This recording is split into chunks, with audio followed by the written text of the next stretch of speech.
ನಮಸ್ತೆ ಎಲ್ರಿಗೂ. Hi my dear student. Last ಕ್ಲಾಸಲ್ಲಿ ಆಕ್ಟಿವಿಟಿ 2.2 ಮತ್ತು ಡಿಫ್ರೆಂಟ್ ಟೈಪ್ಸ್ ಆಫ್ ಟೀತ್ ಅದಾಗಿತ್ತು. ನೆಕ್ಸ್ಟ್ ಏನು ನಮ್ಮ ಇಲ್ಲಿ ಬ್ಲೂ ಬಾಕ್ಸಲ್ಲಿ ಇರ್ತಕ್ಕಂಥ ಸ್ವೀಟ್ಸ್ ಮತ್ತು ಟೂತ್ ಡಿಕೆ ಇದ್ರದ್ದು ಟಂಗ್ ನಾಲಿಗೆ ಇದ್ರ ಬಗ್ಗೆ ಇನ್ಫಾರ್ಮೇಷನ್ ತಿಳ್ಕೊಳ್ಳೋಣ ಇವತ್ತು.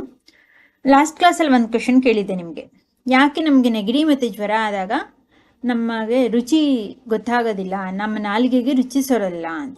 ಯಾಕೆ ಹೇಳಿ? ಇಲ್ಲಿದೆ ನೋಡಿ, ಏನು, we also taste food with our tongue, it as taste birds. ನಾವು ನಮ್ಮ ಬಾಯಿಯಲ್ಲಿ ರುಚಿಯನ್ನು ಕಂಡಿಡ್ಕೊಳ್ತೀವಿ ಆಹಾರವನ್ನು ತಿನ್ಬೇಕಾದ್ರೆ. ಯಾಕೆ ಅಂದರೆ ನಮ್ಮ ಬಾಯಿನಲ್ಲಿ ಏನಿದೆ, it as taste birds. Taste birds ಇದೆ, ರುಚಿಯ ಕುಹರಗಳು. ಟೇಸ್ಟ್ ಬರ್ಡ್ಸ್ಗಳು ನಾವು ಚೆನ್ನಾಗಿ ಆಹಾರ ಡೈಲಿ ತಿನ್ಬೇಕಾದ್ರೆ ರುಚಿಯನ್ನು ಹೇಗೆ ಕಂಡುಹಿಡಿಯುತ್ತೆ, ನಮ್ಮ ನಾಲಿಗೆಯಲ್ಲಿರ್ತಕ್ಕಂತಹ ಈ ರುಚಿಯ ಕುಹರಗಳು ಏನು ಮಾಡುತ್ತೆ, ಆ ರುಚಿಯನ್ನು ನಮಗೆ ತಿಳಿಸ್ಕೊಡುತ್ತೆ. ಟೇಸ್ಟ್ ಬರ್ಡ್ಸ್ ಇರುತ್ತೆ. ಇದೇನು ಮಾಡುತ್ತೆ, detect the different taste of food. ಯಾವ್ಯಾವುದು ಬೇರೆ ಬೇರೆ ರೀತಿಯ ಆಹಾರವನ್ನು ತಿಂತೀವಿ ಅವಾಗ ಏನು ಮಾಡುತ್ತದೋ ರುಚಿಯನ್ನು ನಮಗೆ ಗುರುತು ಮಾಡಿ ಕೊಡುತ್ತೆ. ಇಡ್ಲಿ ತಿಂದಾಗ ಒಂಥರ, ದೋಸೆ ತಿಂದಾಗ ಒಂಥರ, ಪಲಾವ್ ತಿಂದಾಗ ಒಂಥರ, ಪೊಂಗಲ್ ತಿಂದಾಗ ಒಂಥರ, ಸಾಂಬಾರು ತಿಂದಾಗ ಒಂಥರ, ಸ್ವೀಟ್ಸ್ ತಿಂದಾಗ ಒಂಥರ, ಸ್ಪೈಸಿ ತಿಂದಾಗ ಒಂಥರ, ಪಾನಿಪುರಿ ತಿಂದರೆ ಒಂಥರ, ಈ ಥರ. ಆದರೆ ಕೋಲ್ಡ್ ಮತ್ತು ಫೀವರ್ ಆದಾಗ ಈ ಟೇಸ್ಟ್ ಬರ್ಡ್ಸ್ ಏನಿರುತ್ತೆ, ಈ ರುಚಿಯ ಕುಹರಗಳೇನಾಗಿರುತ್ತೆ, ಸತ್ತೋಗಿರುತ್ತೆ. ಅರ್ಥ ಆಗ್ತಿದ್ಯಾ? The taste buds are died in our tongue, so we are falling or getting fever or cold, we don't have detect in our taste in our tongue. ನಮ್ಮ ನಾಲಿಗೆಯಲ್ಲಿ ರುಚಿಯನ್ನು ಯಾಕೆ ಕಂಡುಹಿಡಿಯೋದಕ್ಕೆ ಸಾಧ್ಯ ಇಲ್ಲ ನಮಗೆ ಹುಷಾರಿಲ್ಲದೆ ಇದ್ದಾಗ ಅಂದರೆ, ಆ ಟೇಸ್ಟ್ ಬರ್ಡ್ಸ್, ನಾಲಿಗೆಯಲ್ಲಿರ್ತಕ್ಕಂಥ ಟೇಸ್ಟ್ ಬರ್ಡ್ಸ್ಗಳೇನಾಗುತ್ತೆ, ಡೈಡ್, ಸತ್ತೋಗಿರುತ್ತೆ. ಅರ್ಥ ಆಯ್ತಾ? See sweets and tooth decay. Next ನೋಡಿ, ಹೇಗೆ ಕಂಡುಹಿಡಿಯೋದು ಸ್ವೀಟ್ಸ್ ಮತ್ತು ಟೂತ್ ಡಿಕೆನ ಅಂದರೆ, ಟೂತ್ ಡಿಕೆ ಅಂದರೆ ದಂತಕ್ಷಯ, ಅಲ್ಲೂ ಉಳ್ಕಲಾಗೋದು ಅಥವಾ ಅದರದ್ದು ಸೌದೋಗೋದು, ಇದನ್ನು ಟೂತ್ ಡಿಕೆ ಅಂತ ಕರೀತಾರೆ. Sweets normally bacteria are present in our mouth but they are not harmful to us. ಸಾಮಾನ್ಯವಾಗಿ ಬ್ಯಾಕ್ಟೀರಿಯಾ ನಮ್ಮ ಬಾಯಿಯ ಮೌತಲ್ಲಿ ಇರುತ್ತೆ, ಆದರೆ ಇದು ನಮ್ಗೆ ಯಾವುದೇ ರೀತಿಯ ಹಾನಿಯನ್ನು ಉಂಟು ಮಾಡಲ್ಲ.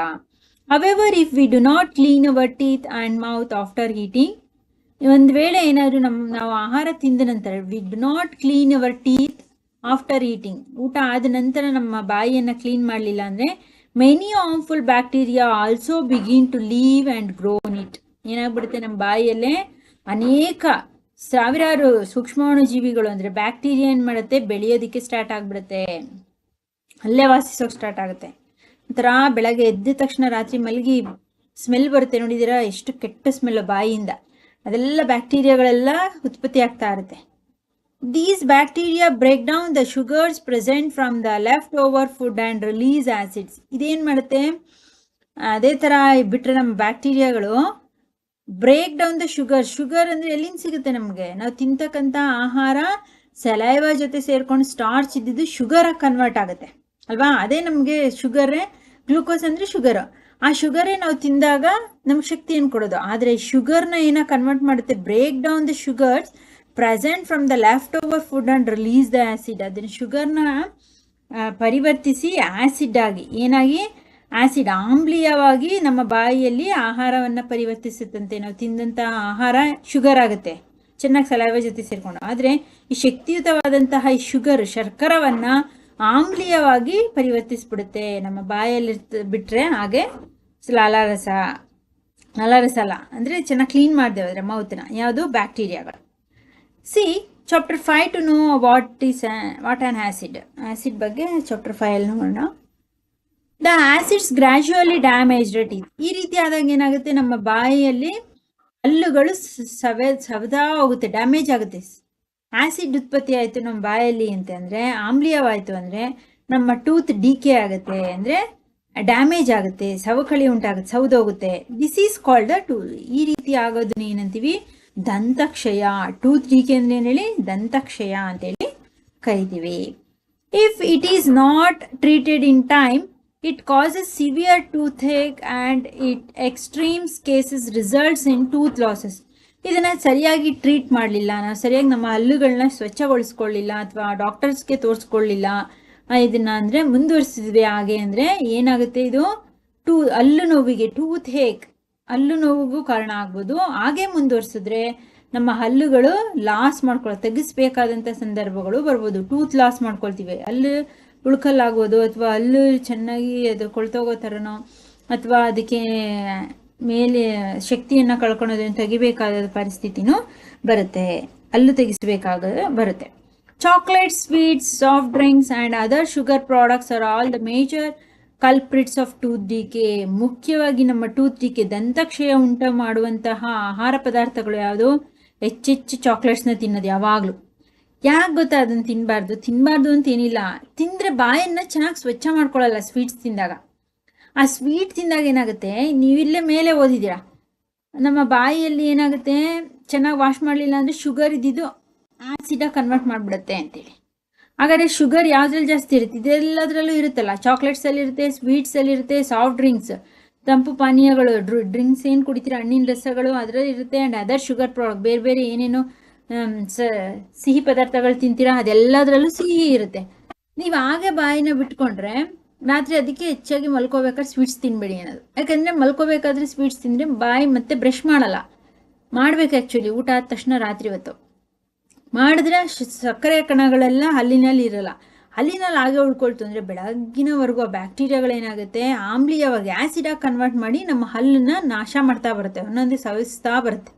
ಅರ್ಥ ಆಯ್ತಾ? ಹಾಗಾಗಿ ದಂತಕ್ಷಯಕ್ಕೆ ಮುಖ್ಯವಾಗಿ ಕಾರಣ ಏನು? ಎಲ್ಲ ಸ್ವೀಟ್ ಇರ್ತಕ್ಕಂಥ ಎಲ್ಲ ಫುಡ್ ಐಟಮು ದಂತಕ್ಷಯಕ್ಕೆ ಮೇಜರ್ ಕಲ್ಪಿಟ್ಸ್ ಅಂತೆ, ದೊಡ್ಡ ಹಾನಿಯನ್ನು ಉಂಟು ಮಾಡುತ್ತೆ ಇದು ಕಲ್ಪಿಟ್ಸ್ಗಳು. ಅರ್ಥ ಆಯ್ತಾ? Therefore, one should clean the teeth with a brush or Dettol and dental floss, a special strong. ಅಂದರೆ ಒಂದ್ಸತ ನೀವು ನಿಮ್ಮ ಹಲ್ಲುಗಳನ್ನು ಬ್ರಷಿಂದನೋ ಅಥವಾ ಬೇವಿನ ಕಡ್ಡಿ ತುಂಬ ಒಳ್ಳೆಯದು, ಅಥವಾ ಶುದ್ಧಿ ದಾರ ಬೇವಿನ ಕಡ್ಡಿಲಿ ಹಲ್ಲುಜ್ಜಿದ್ರೆ ತುಂಬ ಒಳ್ಳೆಯದು. ಅದೇ ನಿಮ್ಮ ಮನೆಗಳಲ್ಲಿ ಅಥವಾ ನಿಮ್ಮ ಮನೆ ಹತ್ರ ಯಾರಾದರೂ ಇತ್ತು ಅಂದರೆ, ಅಥವಾ ಎಲ್ಲರೂ ಓದಕ್ಕೆ ಸಿಕ್ತು ಅಂದರೆ ಅದನ್ನು ಕಲೆಕ್ಟ್ ಮಾಡ್ಕೊಂಡು ಒಣಗಿದ್ದಾದ್ರೂ ಪರವಾಗಿಲ್ಲ, ಅದರಲ್ಲೇ 1-2 ವಾರದಲ್ಲಿ 2-3 ಸಲನಾದರೂ ಬೇವಿನ ಕಡ್ಡಿಲಿ ಹಲ್ಲುಜ್ಜಿ, ತುಂಬ ಗಟ್ಟಿನೂ ಆಗುತ್ತೆ, ಒಸಡುಗಳಲ್ಲಿ ರಕ್ತಗಳು ಬರಲ್ಲ, ಮತ್ತು ಚೆನ್ನಾಗೂ ಇರುತ್ತೆ ಹಲ್ಲುಗಳು. ಡೆಟಾನ್ ಅಂದರೆ ಕಡ್ಡಿ, ಅಥವಾ dental floss, a special strong thread which moved between 2 teeth to take out trapped food particles. ಅಲ್ಲಿನ ಸಂಧಿಗಳಲ್ಲಿ ಸಿಕ್ಕಾಕೊಂಡ್ಬಿಟ್ಟಿರುತ್ತಲ್ಲ, ನಾವು ತಿಂದಿರ್ತಕ್ಕಂಥ ಆಹಾರ, ಏನೋ ಒಂದು ಸೊಪ್ಪು ಅಥವಾ ಕೊಬ್ಬರಿನೋ ಏನೋ ಸಿಕ್ಕಾಕೊಂಡ್ಬಿಟ್ಟಿರುತ್ತೆ, ಅಥವಾ ಆಹಾರ ಏನೋ ಒಂದು ತಿಂದಿರ್ತೀವಿ, ಅದನ್ನು ತೆಗಿಬೇಕಾದ್ರೆ ದಾರ ಅದನ್ನು ಉಪಯೋಗಿಸೋದ್ರಿಂದ at least twice a day rinse the mouth after every meal. ನೋಡಿ ಕೊಟ್ಟಿದ್ದಾರೆ, ದಿನಕ್ಕೆ 2 ಬಾರಿ ಊಟ ಆದ ನಂತರ ನಮ್ಮ ಹಲ್ಲನ್ನು ಸ್ವಚ್ಛಗೊಳಿಸೋದು ತುಂಬ ಒಳ್ಳೆಯ ಲಕ್ಷಣ. At least twice a day and rinse, ಚೆನ್ನಾಗಿ ಬಾಯನ್ನು ಮುಕ್ಕಳಿಸೋದು. ರಿನ್ಸ್ ಅಂದರೆ ನೀರಿನ ಬಾಯೊಳಗೆ ಹಾಕೊಂಡು ಮುಕ್ಕಳಿಸೋದು. ಆಯ್ತಾ? ಆಗ ನಮ್ಮ ಹಲ್ಲಿನ ತಿಂದಿರ್ತಕ್ಕಂಥ ಆಹಾರದ ಕಣಗಳೆಲ್ಲ ಬರುತ್ತೆ, ಆಗ ಅದನ್ನು ಒಳಕ್ಕೆ ಹಾಕೊಬೋದು, ನುಂಗ್ಬಿಡ್ಬೋದು, ಅಥವಾ ಹೊರಗಾರು ಚೆಲ್ಬೋದು. 3 ಟೈಮು ಮಾಡಬೇಕು ಅಂತಾರೆ. ಈಗ ಯಾರಿಗೂ ಅಷ್ಟೊಂದು ಟೈಮ್ ಇಲ್ಲ, ಬೆಳಗ್ಗೆ 1 ಟೈಮು, ರಾತ್ರಿ ಮಲ್ಕೊಂಡು ಊಟ ಆದ ನಂತರ ಮಲ್ಕೊಳ್ಳೋದಕ್ಕೂ ಮುಂಚೆ ಒಂದ್ಸಲ ಬ್ರಷ್ ಮಾಡೋದು ತುಂಬ ಒಳ್ಳೆಯದು. Also one should not put dirty fingers R any unwanted objects of mouth. ಹಾಗೆ ಗಲೀಜಾಗಿರ್ತಕ್ಕಂಥ ನಮ್ಮ ಕೈಗಳನ್ನ ಯಾವಾಗಲೂ ಬಾಯೊಳಕ್ಕೆ ಹಾಕ್ಕೊಳ್ಳೋದು, ತೊಳೆಯಿದೆ ಕೈ ಹ್ಯಾಂಡ್ ವಾಶ್ ಮಾಡಿದೆ, ಈ ರೀತಿ ಮಾಡಬಾರ್ದು. ಅರ್ಥ ಆಯ್ತಾ? Should not put dirty fingers, ತೊಳೆಯದೇ ಇರ್ತಕ್ಕಂಥ ಕೈಗಳನ್ನ ಯಾವುದೇ ಕಾರಣಕ್ಕೂ ಬಾಯೊಳಕ್ಕೆ ಹಾಕ್ಬಾರ್ದು. ಮತ್ತು ಅನ್ವಾಶ್ಡ್ ಆಬ್ಜೆಕ್ಟ್ಸ್ ಇಂದ ಮೌತ್. ಈಗ ಸಣ್ಣ ಮಕ್ಕಳು ಸಿಕ್ಕಿದೆಲ್ಲ ಬಾಯಿಗೆ ಹಾಕ್ಕೊಳ್ತಾರೆ, ಯಾವುದೇ ವಸ್ತುಗಳನ್ನ ಸಿಕ್ಕಿದ್ದನ್ನೆಲ್ಲ ಬಾಯಿಗೆ ಹಾಕ್ಕೊಳ್ಳೋದನ್ನು ತೆಗಿವಿ. ನೋಡಿ ಇಲ್ಲಿ ABCD ಕೊಟ್ಟಿದ್ದಾರೆ, ಹೇಗಾಗುತ್ತೆ ಆ್ಯಸಿಡ್, ಎಷ್ಟು ಚೆನ್ನಾಗಿದೆ ಫಸ್ಟ್ ಪಿಕ್ಚರಲ್ಲಿ ಹಲ್ಲು ಅಲ್ವಾ. ಸೆಕೆಂಡ್ ಪಿಕ್ಚರ್ ನೋಡಿ, ಇಲ್ಲಿ ಆಹಾರದ ಕಣಗಳಲ್ಲಿ ಸೇರ್ಕೊಂಡ್ಬಿಟ್ಟು ಅಲ್ಲಿ ಸ್ವಲ್ಪನೇ ಅದು ಹೀಲಿಂಗ್ ಮಾಡ್ತಾ ಬರ್ತಾ ಇರುತ್ತೆ. ನೋಡಿ ಇಲ್ಲಿದೆ. ನೆಕ್ಸ್ಟ್ ಇದು ಇಷ್ಟು ದೊಡ್ಡದು ಮಾಡುತ್ತೆ, ನೆಕ್ಸ್ಟ್ ಏನು ಮಾಡುತ್ತೆ, ಇಷ್ಟು ದೊಡ್ಡದಾಗುತ್ತೆ. ಅರ್ಥ ಆಯ್ತಾ? ಈ ರೀತಿ ಅಲ್ಲಿ ದಂತಕ್ಷಯ ಟೂತ್ ಡಿಕೆಗೆ ಈ ರೀತಿ ಕಾರಣ ಆಗುತ್ತೆ, ಗ್ರಾಜುಯಲ್ ಡಿಕೆ ಆಫ್ ಟೂತ್. ಆಯ್ತಾ? ಸಿ ನೆಕ್ಸ್ಟ್ ಬಾಕ್ಸ್ ನೋಡಿ. Sometimes when you eat in hurry, ಬೇಗ ತಿಂದ್ರಿ ಅನ್ಕೊಳ್ಳಿ urgently, talk or laugh while eating, ಊಟ ಮಾಡ್ಬೇಕಾದ್ರೆ ನಗದು ಅಥವಾ ಮಾತಾಡ್ತೀರಾ, talk or laugh. You may cough, ತಕ್ಷಣ ಒಬ್ಬೊಬ್ರಿಗೆ ಕೆಮ್ಮು ಬಂದ್ಬಿಡುತ್ತೆ ಅಲ್ವಾ. Get hiccups or talking sensation, ಏನು ಕೆಲವ್ರಿಗೆ ಬಿಕ್ಕಳಿಕೆ ಬರುತ್ತೆ, ಕೆಲವರಿಗೆ ಗಂಟ್ಲು ಕಟ್ಟಿದಾಗ ಆಗುತ್ತೆ. ಐಕಾಪ್ಸ್ ಅಂದರೆ ಐಕೂಪ್ಸ್ ಅಂದರೆ ಬಿಕ್ಕಳಿಕೆ ಬರೋದು, ಆ ಚಾಕಿಂಗ್ ಸೆನ್ಸೇಷನ್ ಅಂದರೆ ಉಸಿರು ಕಟ್ಟಿದಾಗ ಆಗೋದು. This happens van food particles enter the wind pipe. ಇದು ಯಾವಾಗ ಆಗುತ್ತೆ ನಮಗೆ? ನಾವು ಆಹಾರವನ್ನು ಸೇವಿಸೋದಕ್ಕೆ ಡೈಜೆಸ್ಟಿವ್ ಸಿಸ್ಟಮ್ಗೆ ಬನ್ನಿ. ಈಸೋಫೇಗಸ್ ಅನ್ನನಾಳ ಅಂತ ಇದೆ. ನಾವು ತಿನ್ನಂಥ ಆಹಾರ ಏನೋ ಅನ್ನನಾಳದ ಮೂಲಕ ಹೋಗ್ಬೇಕಿಲ್ಲಿ ಅಲ್ವಾ? ಹೋಗ್ಬೇಕಾದ್ರೆ ಅನ್ನನಾಳದಕ್ಕೂ ಮತ್ತು ಗಾಳಿನಾಳ ವಿಂಡ್ ಪೈಪ್ ಗಾಳಿಯನ್ನು ಹೋಗೋದಕ್ಕೂ ಒಂದೇ. ಏನಾಗುತ್ತೆ? C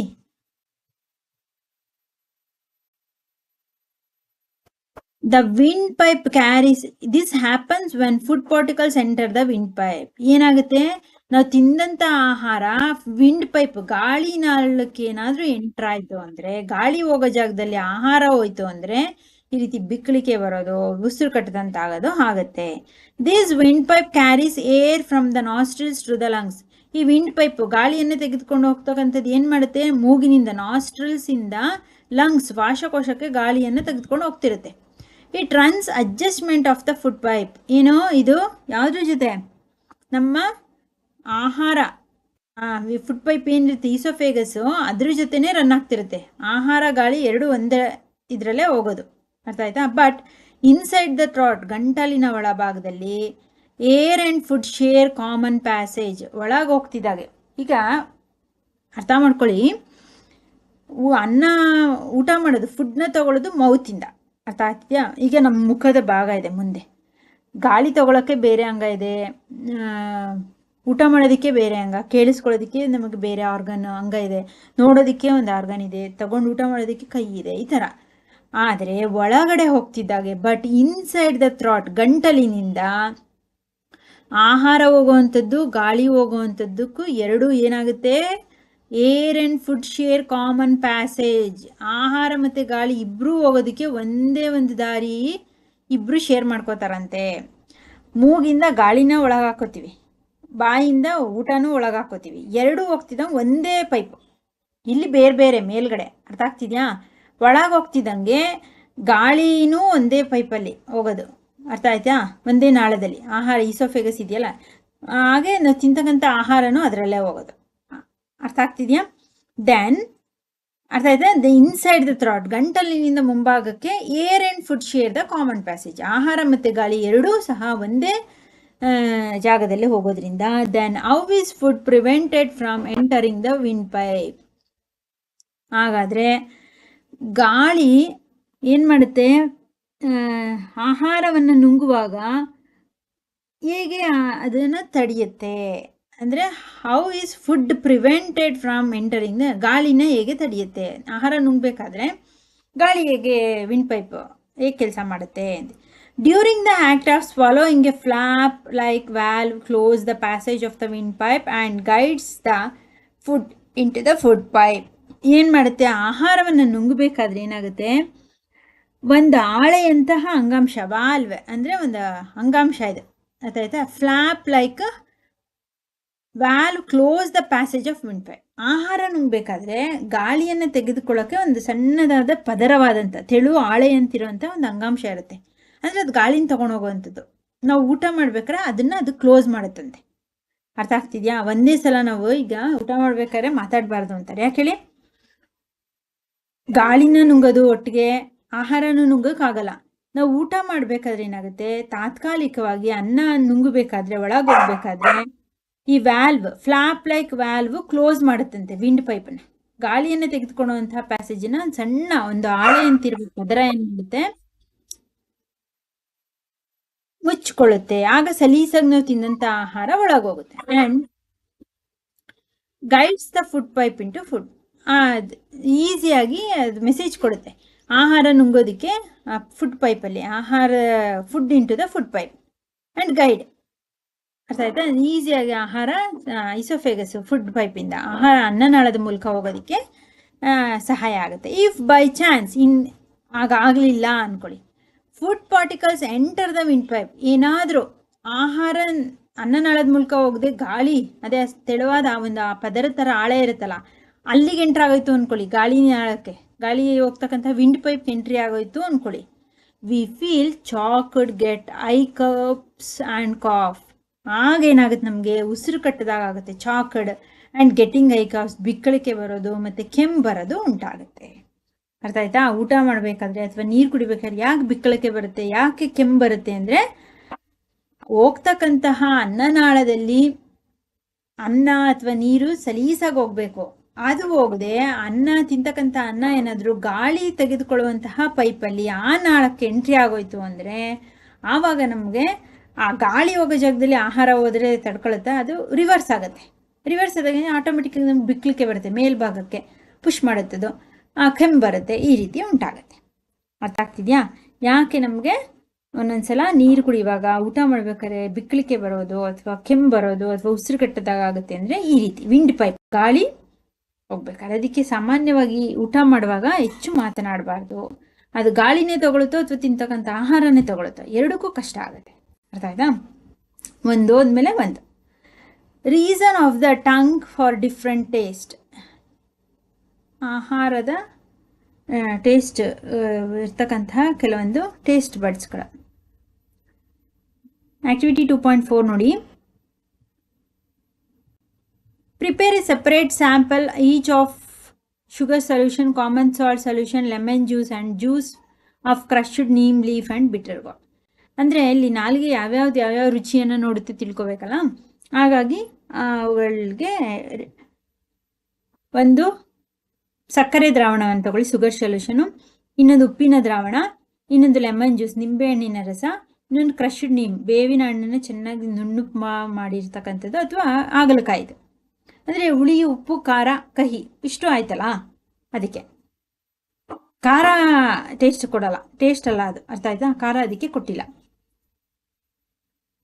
Blindfold one of your classmates and ask her or him to take out a tongue and keep it into a straight and flat position. ನಿಮ್ಮ ಸ್ನೇಹಿತೆಗೆ ಕಣ್ಣಿಗೆ ಬಟ್ಟೆ ಕಟ್ಟಿಬಿಡಿ. ಕಣ್ಣಿಗೆ ಬಟ್ಟೆ ಕಟ್ಟಿ ಏನು ಮಾಡಿ, ನಾಲ್ಗೆಯನ್ನು ಹೊರಚಾಚಕ್ಕೆ ಕೇಳಿ. ಹೊರಚಾಚಕ್ಕೆ ಕೇಳಿಬಿಟ್ಟು ಏನು ಮಾಡಿ, use a clean toothpick to put above the sample one by one in different areas of the tongue. In figure 2.6, use a new toothpick for each sample. ಅವಳು ಕಣ್ಣಿಗೆ ಬಟ್ಟೆ ಕಟ್ಟಿ ಅವಳು ನೋಡಬಾರ್ದು, ಅಂದರೆ ಇದು ಸಕ್ಕರೆನಾ ಇದು ಉಪ್ಪ ಅದೇನು ಅಂತ ನೋಡಬಾರ್ದು. ಸುಮ್ಮನೆ ಅವಳು ನಾಲ್ಗೆಯನ್ನು ಹೊರಚಾಚಕ್ಕೆ ಕೇಳಿ. ನಾಲ್ಗೆ ಹೊರಗೆ ಹಾಕಿದ ತಕ್ಷಣ ಪ್ರತಿಯೊಂದಕ್ಕೂ ಟೂತ್ಪಿಕ್ಗಳು, ಹಲ್ಲು ಕಡ್ಡಿಯನ್ನು ಹಾಕ್ಕೊಂಡಿರಿ. ಒಂದೊಂದಕ್ಕೂ ಇಲ್ಲಿ ನೋಡಿ, ಸ್ಯಾಂಪಲ್ 1 by 1 ಅವಳು ನಾಲ್ಗೆ ಮೇಲೆ ಒಂದೊಂದೇ ಹಾಕ್ತಾ ಹೋಗಿ ಸ್ಯಾಂಪಲ್ಗಳ.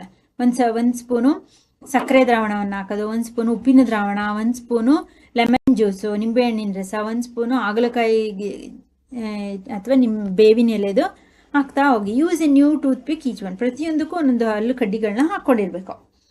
ಏನಾಗುತ್ತೆ, ask the classmate which areas of the tongue could detect the sweet. ಅವಳನ್ನ ಕೇಳಿ, ನಿನಗೆ ನಾಲಿಗೆ ಯಾವ ಭಾಗದಲ್ಲಿ ಸ್ವೀಟು ಗುರ್ತಿಡಿಯೋಕ್ಕಾಯ್ತು, ಸಾಲ್ಟಿ ಯಾವುದು, ಉಪ್ಪು ಯಾವುದ್ರಲ್ಲಿ ಕಂಡುಹಿಡಿದೆ, ಸೋರ್ ಯಾವುದು, ಹುಳಿ ಅಂದರೆ ಸೋರು, ಗೊತ್ತಾಯ್ತಾ? ಸೋರ್ ಅಂದರೆ ಹುಳಿ, ಬಿಟ್ಟರ್ ಅಂದರೆ ಕಹಿ, ಸಬ್ಸ್ಟೆನ್ಸಸ್ ಅಂತ ಕೇಳಿ. ನಾವು write down your observation and table figure 2.6. ಯಾವ್ಯಾವ ಭಾಗದಲ್ಲಿ ಯಾವ್ಯಾವ ಟೇಸ್ಟನ್ನು ಕಂಡುಹಿಡಿದು ಅಂತೇಳಿ ಒಂದು ಟೇಬಲ್ನಲ್ಲಿ ಅದನ್ನು ನೋಟ್ ಮಾಡಿಡಿ. Repeat the activity with your classmates. ನೀವು ಮಾಡ್ತೀರಾ ಇದನ್ನು? ಯಾವ್ಯಾವ ನಾಲಿಗೆ ಯಾವ್ಯಾವ ಭಾಗದಲ್ಲಿ ಯಾವ್ಯಾವ ರುಚಿಯನ್ನು ಕಂಡುಹಿಡ್ಕೋಬೋದು ಅಂತೇಳಿ ನೀವು ಟೆಸ್ಟ್ ಮಾಡ್ತೀರಾ ಹಾಗಾದರೆ? ನಿಮಗೆ ಹೋಮ್ವರ್ಕ್.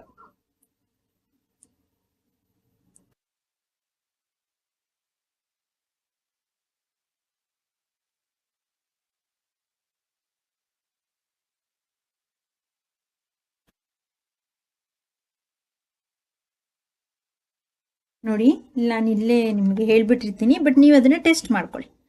ಯಾವ್ಯಾವ ಭಾಗದಲ್ಲಿ ನಾಲಿಗೆ ಯಾವ್ಯಾವ ಭಾಗದಲ್ಲಿ ಯಾವ್ಯಾವ ಟೇಸ್ಟ್ ಇರುತ್ತೆ ಅಂತೇಳಿ. ಅರ್ಥಾಯ್ತಾ?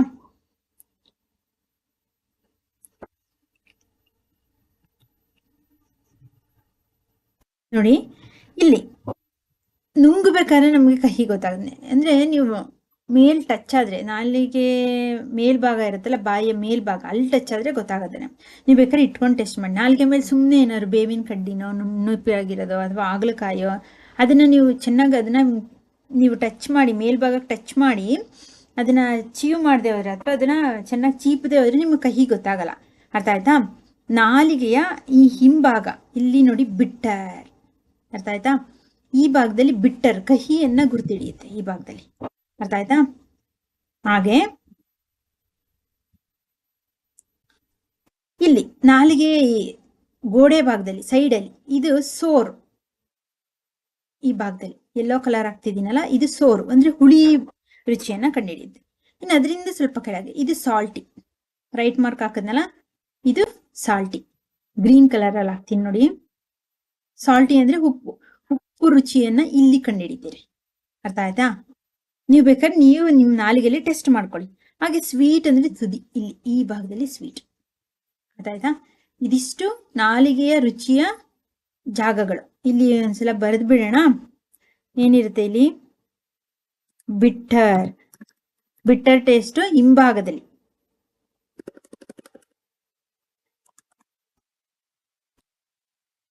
ಬಿಟ್ಟರ್.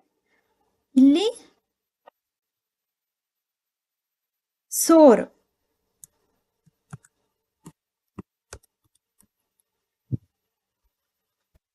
ಅದೇ ತರ ನೆಕ್ಸ್ಟ್ ಸಾಲ್ಟಿ. ಇಲ್ಲಿ ಕೆಳಭಾಗ ತುದಿ, ನಾಲ್ಗೆ ತುದಿ ಭಾಗದಲ್ಲಿ ಏನು? ಸ್ವೀಟ್. ಅದಾಯ್ತಾ? ಇದಿಷ್ಟು ನಮ್ಮ ನಾಲಿಗೆ ರುಚಿಯ ಕುಹರಗಳು, ಎಲ್ಲೆಲ್ಲಿ ಯಾವ್ಯಾವ ರುಚಿ ಇದೆ ಅಂತೇಳಿ. ಅರ್ಥ ಆಯ್ತಾ? ನೋಡಿ, ಬಿಟ್ಟರ್ ನಾಲಿಗೆ ಹಿಂಭಾಗ, ಇದೆರಡು ಸೋರು ಹುಳಿ, ಅದರಿಂದ ಗೋಡೆ ಅಂದ್ರೆ ನಾಲಿಗೆ ಅಕ್ಕಪಕ್ಕದಲ್ಲಿ. ಇದೆರಡು ಸಾಲ್ಟಿ, ತುದಿಯಲ್ಲಿ ಸ್ವೀಟ್. ಅರ್ಥ ಆಯ್ತಾ? ಇದಿಷ್ಟು ರುಚಿಯ ಭಾಗಗಳು. ನೀವೊಂದ್ಸಲ ನಿಮ್ಮ ನಾಲಿಗೆಯಲ್ಲಿ ಇದು ನಿಜಾನ ಇಲ್ವಾ ಅಂತೇಳಿ ಒಂದ್ಸಲ ಟೆಸ್ಟ್ ಮಾಡ್ಕೊಳ್ಳಿ. ಓಕೆನಾ? Okay my dear student. ಹಾಗಾದರೆ ಇಷ್ಟರಲ್ಲಿ ನೆಕ್ಸ್ಟ್ ಕ್ಲಾಸಲ್ಲಿ ಫುಡ್ ಪೈಪ್, ಈಸೋಫೇಗಸ್, ಅನ್ನನಾಳ, ಇದು ಸ್ವಲ್ಪ ಇಂಟ್ರೊಡಕ್ಷನ್ ಕೊಟ್ಟಿದ್ದೀನಿ ಅಲ್ವಾ? ಆಹಾರ ಹೇಗೆ ಹೋಗುತ್ತೆ, ಇದ್ರ ಬಗ್ಗೆ, ಗಾಳಿ ಹೇಗೆ ಹೋಗುತ್ತೆ ಅಂತ, ಹೇಗೆ ಕೆಲಸ ಮಾಡುತ್ತೆ, ಹೇಗೆ ಈ ಈಸೋಫೇಗಸ್ ಬಗ್ಗೆ ಮೂಮೆಂಟ್, ಅದ್ರ ಬಗ್ಗೆ ನೆಕ್ಸ್ಟ್ ಕ್ಲಾಸಲ್ಲಿ, ಮತ್ತು ಸ್ಟೊಮಕ್, ಅದನ್ನು ನೆಕ್ಸ್ಟ್ ಎಲ್ಲ ಆರ್ಗನ್ಸ್ಗಳನ್ನು ಮಾಡ್ಕೊಳ್ತಾ ಹೋಗೋಣ. ಇಷ್ಟಿರಲಿ ಮೈ ಡಿಯರ್ ಸ್ಟೂಡೆಂಟ್. ಏನಾದರೂ ಡೌಟ್ಸ್ ಇತ್ತು ಅಂದರೆ ಡಿಸ್ಕ್ರಿಪ್ಷನಲ್ಲಿ ಹಾಕಿ, ಮತ್ತು ಈ ಲೆಸನ್ನ ಕಂಪ್ಲೀಟ್ ವೀಡಿಯೋಸು ಪ್ಲೇ ಲಿಸ್ಟಲ್ಲಿ ಸಿಗುತ್ತೆ. ಕಂಟಿನ್ಯೂ ಆಗಿ ನೋಡ್ಕೊಂಡು ಹೋಗಿ 1 by 1. ಹಾಗಾದರೆ ಇವತ್ತಿಂದ ಹೋಮ್ವರ್ಕ್ ಕ್ವಶನ್ಸ್ನ ತಗೊಳ್ಳಿ. What is tooth decay? Tooth decay ಅಂದರೆ ಏನು? ಹಾಗೆ why when we eat food hurry we are getting hiccups or choking or cough. ಯಾಕೆ ನಾವು ಬೇಗ ಊಟ ಮಾಡ್ಬೇಕಾದ್ರೆ ಉಸಿರು ಕಟ್ಟದಾಗುತ್ತೆ, ಬಿಕ್ಕಳಿಕೆ ಬರುತ್ತೆ, ಮತ್ತು ಕಾಫ್ ಕೆಮ್ಮು ಬರುತ್ತೆ, ಅದು ಒಂದು. And draw a diagram and label the taste buds. Draw a diagram of tongue. ನಾಲಿಗೆ ಚಿತ್ರ ಬರೆದು ಯಾವ್ಯಾವ ಟೇಸ್ಟು ಎಲ್ಲೆಲ್ಲಿ ಅಂತ ಅದು label the parts of taste. Okay, taste buds ಟೇಸ್ಟ್ಗಳು ಎಲ್ಲೆಲ್ಲಿ ಇದೆ ಅಂತೇಳಿ ಡಿಫ್ರೆಂಟ್ ಟೇಸ್ಟ್ನ, region of tongue for different taste, ಇದನ್ನು ಡ್ರಾ ಮಾಡಿ ಒಂದ್ಸಲ, ಮತ್ತು ತಿಳ್ಕೊಳ್ಳಿ ಎಲ್ಲೆಲ್ಲಿ ಅಂತ. ಇದಿಷ್ಟು homework questions. Okay my dear student, ಇಷ್ಟರಲ್ಲಿ ನೆಕ್ಸ್ಟ್ ಕ್ಲಾಸಲ್ಲಿ ಕಂಟಿನ್ಯೂ ಮಾಡೋಣ. Okay, thank you.